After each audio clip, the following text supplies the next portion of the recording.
इस टाइम पे जो भी बच्चा बायोलॉजी लिया हुआ है उसका यही सपना है कि वो नीट क्रैक करे और एक टॉप के मेडिकल कॉलेज से अपनी एमबीबीएस कंप्लीट करके वो जो डॉक्टर बनने का सपना था, वो जो प्राउड फीलिंग थी, उसको जीना स्टार्ट करे और अपने माँ बाप को एक प्राउड फीलिंग दे, एक सोसाइटी में अपनी एक पहचान बनाए।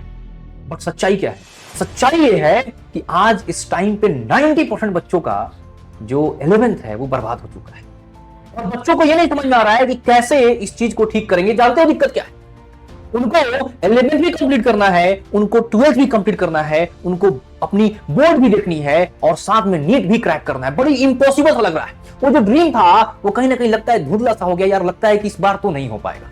बेटा, मैं आपके साथ खड़ा हूं। अगर आप मेरे से एक वादा करते हो, अगर आप मेरे से ये चीज कमेंट करते हो कि हाँ yes I have a dream, तो मैं आपसे वो सारी चीजें शेयर करने वाला हूं जो हम लोग अपने प्रहार बैच के बच्चों को, यानी कि जो बच्चे इस बार 12th में हैं, उनके साथ जो हम लोग करवाते हैं, जो 26 में एग्जाम देने वाले हैं, वो सारी चीजें आपको फ्री ऑफ कॉस्ट शेयर करने वाला। तो जल्दी जरा आप कमेंट सेक्शन में ये टाइप कर दो, yes I have a dream. मैं आपसे सारी चीजें शेयर करने वाला हूं। ध्यान देना, सबसे पहले मैं आपके प्रॉब्लम की बात करता हूं। 11th बर्बाद है। दूसरी चीज, सर बोर्ड प्लस नीट क्या साथ में हो सकता है? तीसरी चीज, क्या सच में 12th के साथ, 11th बर्बाद के साथ, बोर्ड के साथ क्या नीट क्वालिफाई कर सकते हैं? तो मेरा जवाब है बिल्कुल कर सकते हैं, हां कर सकते हैं। लेकिन ध्यान देना है, मेहनत करना पड़ेगा, बहुत ज्यादा मेहनत करना पड़ेगा। आपको रेडी रहना होगा बहुत अच्छे से पढ़ाई करने के लिए। वो जो मस्ती थी वो अब नहीं चलेगी। हाँ, मस्ती में पढ़ाई करना है, खुश रह के पढ़ाई करना है, टेंशन लेकर नहीं करना है, बट बहुत पढ़ना है बच्चों, ये ध्यान देना। अगर आप इसके लिए तैयार हो तो स्टेप बाय स्टेप सारी चीज आपके साथ शेयर करने वाला हूं। उससे पहले मैं आपको बता दूं कि कैसे, पहले तो आप कन्विंस हो जाओ, पहले आपके दिमाग में सेट हो जाए कि हाँ ये चीज पॉसिबल है, फिर बाकी सारी स्ट्रेटजी काम करेंगी आपके लिए। तो मैं आपसे बोलूंगा सबसे पहले जाओ, भाग करके जल्दी से पेन और कॉपी लेकर के आ जाओ, क्योंकि ये भी एक ऐसा कोई रैंडम सा वीडियो ना बन जाए आपके जीवन में। जल्दी जाओ, खाना खाते हुए मत देखो, बाद में देख लेना। जाओ, पेन कॉपी लेकर के आओ, आराम से लिखो उसको और पूरा आज के आज लगा दो अपनी जी जान पूरी तरीके से। आ गए? चलो बच्चों, पहली चीज मैं आपको ये पहले सेट करना चाहता हूं माइंड में कि यस हो सकता है, ताकि बाकी सारी चीजें भी आपको, मतलब कि तभी तो आप स्ट्रेटजी फॉलो करोगे जो भी चीजें हैं। ध्यान देना, जैसे आप पढ़ाई करने बैठते हो बेटा, तो होता क्या है, आप पढ़ने बैठे तो किताब सब टेबल, स्टडी टेबल पे आपके फैल गया, तो लगता है कि यार यहाँ पे तो अब कप भी रखने का कोई जगह नहीं है। ध्यान दीजिएगा, अगर आप उसी जो बुक्स फैले हुए हैं उनको आप सही तरीके से अगर अरेंज कर दिए तो ढेर सारा जगह बन जाए। यानी पूरा खेल किस चीज का है? अरेंजमेंट का। आप देखो, पहले कमिटमेंट कर चुके हो कि हाँ सर मैं बहुत मेहनत करूंगा, मैं आपको अरेंजमेंट दे रहा हूं, अगर आप सही से चीजों को अरेंज कर ले गए तो बात बन जाएगी। आ रहा है समझ रहे हो? अरेंज कर दी तो बहुत सारा जगह हो गया। आप कब क्या, आप खुद पे बैठ सकते हो, उसके ऊपर कई सारी चीजें और भी कर सकते हो। तो पूरा खेल किस चीज का है? अरेंजमेंट का। यानी कि अगर हम सही से अरेंज कर लें तो 11th भी हो जाएगा, 12th भी हो जाएगा, बोर्ड भी हो जाएगा, नीट भी हो जाएगा। बच्चे क्रैक करते हैं, 100% बोल रहा हूं, क्रैक करते हैं बेटा। तो आप एकदम पूरे फुल कॉन्फिडेंस में आ जाओ कि yes I can do it, मैं भी कर सकता हूं। अब देखो, अगर यहां तक आप पहुंच चुके हो तो ऑलरेडी आप 80% बच्चों से आगे निकल चुके हैं। बहुत सारे बच्चे तो उधर ही छूट चुके हैं। आ रहा है समझ में कि नहीं? तो फटाफट से अब चीजों को लिखना और समझना शुरू कर दो। देखो, सबसे पहले मैं बात करूंगा सिस्टम डिजाइन के ऊपर। सिस्टम डिजाइन क्या होता है? यानी कि आपको अपनी सारी चीजों को ऐसे बना देना है कि वो हमेशा आपसे पढ़ाई करवाए, सिर्फ और सिर्फ पढ़ाई हो। जरा ध्यान देना, मैं आपसे बोलूं कि आप ना गर्म तवे पे बैठो, ठीक, और मैं आपको मोटिवेट करूं, yes you can do it, क्या होगा? बैठ पाओगे? कितने देर? बहुत कम टाइम। लेकिन कितना भी मोटिवेट करें कोई फायदा होगा? नहीं होगा। लेकिन अगर आप कुछ सिस्टम ऐसा बना लेते हो जिससे कि आप जलो नहीं, तो आप आराम से बैठ सकते हो। बोलो हाँ या ना, है कि नहीं? तो वही सिस्टम बहुत इंपॉर्टेंट रोल प्ले करता है। ठीक है, आपने सिस्टम का और अरेंजमेंट की कहानी समझ ली। यानी कि सिस्टम का मतलब क्या होगा कि बुक्स आपके आसपास होने चाहिए, जो स्टडी मटेरियल है सब आपके आसपास होना चाहिए। ऐसा नहीं कि खरीदना, ढेर सारी चीजें नहीं चाहिए, कुछ चीजें एनसीईआरटी बुक्स चाहिए, एक अच्छे मॉड्यूल चाहिए आपके पास, बस पेन और बढ़िया आपको कॉपी चाहिए, दैट्स इट, खत्म कहानी। अब जरा ध्यान दीजिएगा, अरेंजमेंट कैसे करना है।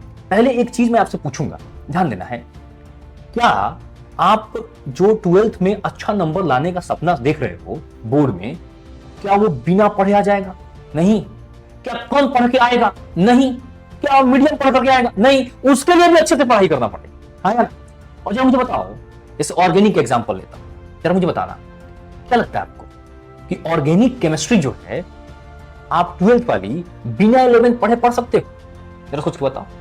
यानी कि आपको आइसोमेरिज्म नहीं आता, आपको आईपीएससी का उतना नॉलेज नहीं है, आपको जीओसी नहीं आता, आपको हाइड्रोकार्बन नहीं आता, क्या लगता है आ जाएगा? नहीं आएगा, बिल्कुल नहीं आएगा।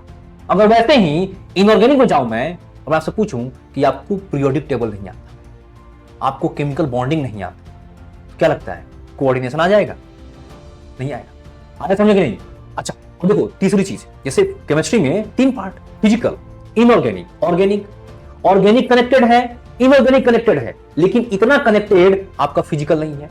यानी कि अगर आप एटॉमिक स्ट्रक्चर नहीं पढ़े हो, थर्मो का नॉलेज उतना नहीं है, आयनिक का उतना नॉलेज नहीं है, तो आप अगर सॉल्यूशन पढ़ने जाओगे आराम से पढ़ ले जाओगे। आप केमिकल काइनेटिक्स पढ़ने जाओगे आराम से पढ़ ले जाओगे, दिक्कत उतनी नहीं आएगी जितनी दिक्कत इनमें आ रही थी।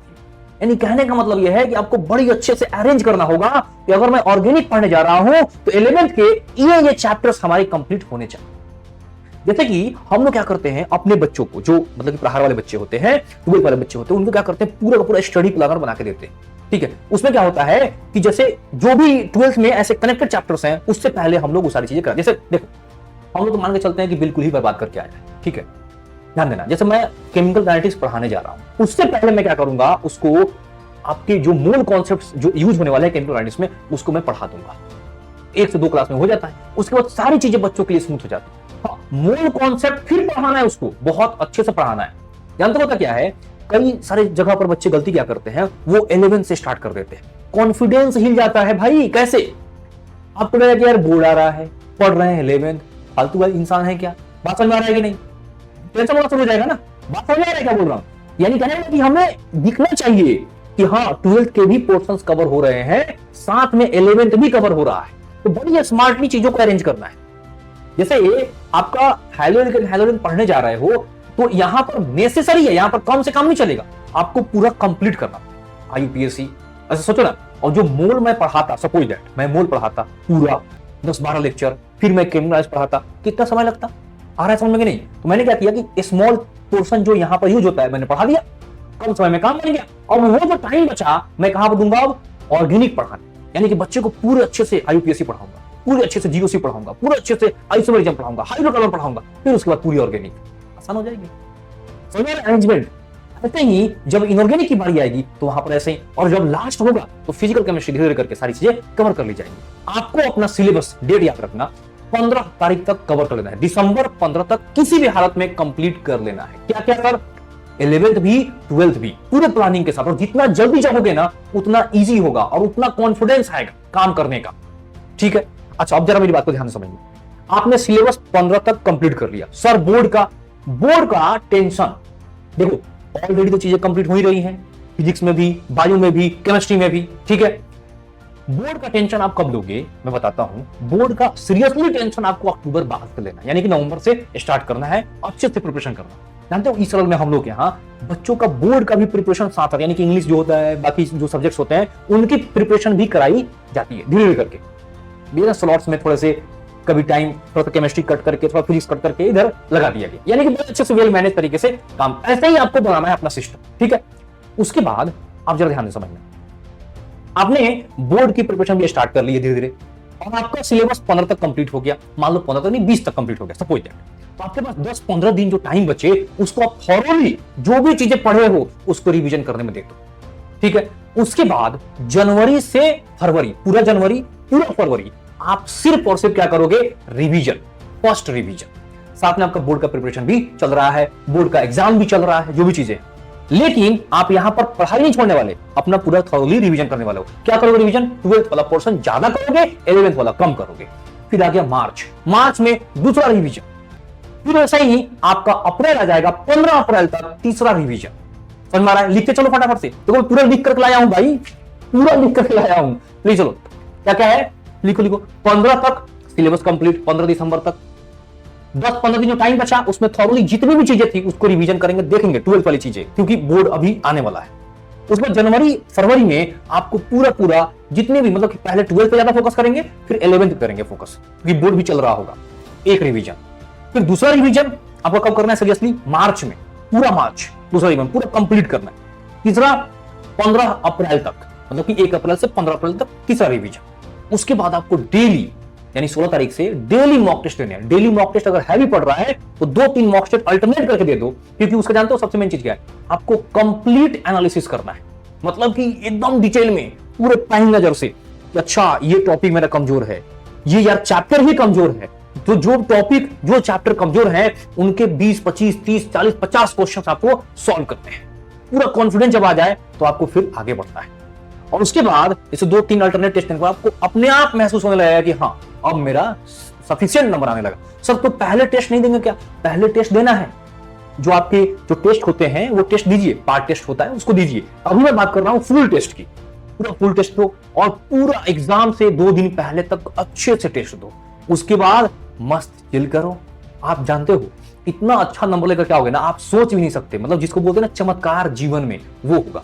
अगर आप इस प्लान को बेटा फॉलो करने जा रहे हो तो नीचे कमेंट सेक्शन में फायर इमोजी जरूर टाइप करना। और आपको कोई हेल्प चाहिए, जैसे कि एकेडमिक प्लानर चाहिए, जो भी चीजें चाहिए कि सर पूरा प्लानिंग भी मिल जाता ना, सर मजा आ जाता, तो आप नीचे कमेंट कर सकते हो, यस आई नीड प्लानर।